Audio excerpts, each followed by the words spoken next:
talaga namin. May tent kami.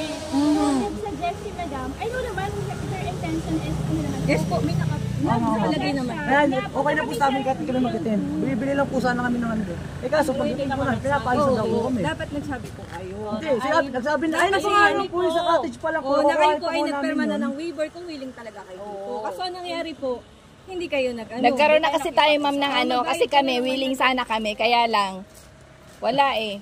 Pinapaalis nyo kami para kaming ano. 100 dito no? Maria, para naman kayo. Yung 100. Magpira na tayo dyan. Wala pa kami ginamit. Wala pa kaming ano, yun lang. Na-hold lang kami. Mukhang pera kayo din.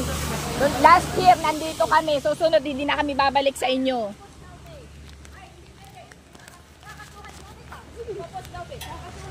Ben, ilabas mo na yung sakyan mo. Ay, alam mo ma'am, last year nandito kami. 2 beses na kami nandito. 2 beses na kami nandito. Ganyan na gagawin nyo. Basta nyo na lang kami paaalisin. Tama na yan. Hindi po pwede. Alay! Matawag ka ng pulis!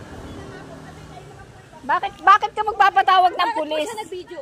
Ayan po ay anti-cyber ano po. Ma'am, nag-video po siya. may karapatan ang bawat Ay, hindi isa. po. Bawal po tayo mag-video kung wala ko pong...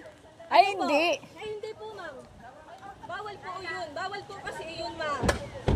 Bawal po yun. Ano po? O sige, di na kami magpo-post. Hindi po, kasi... Ay, ito kasi yun. Kahit naman, ito, sa Nag-uusap lang po tayo. Bakit pa po nagpo-post? kasi pagkapangat na magulong kami Ang pahit ng approach nyo ma'am, palalayasin nyo kami. Sabi na nga po, kaya po kami malit.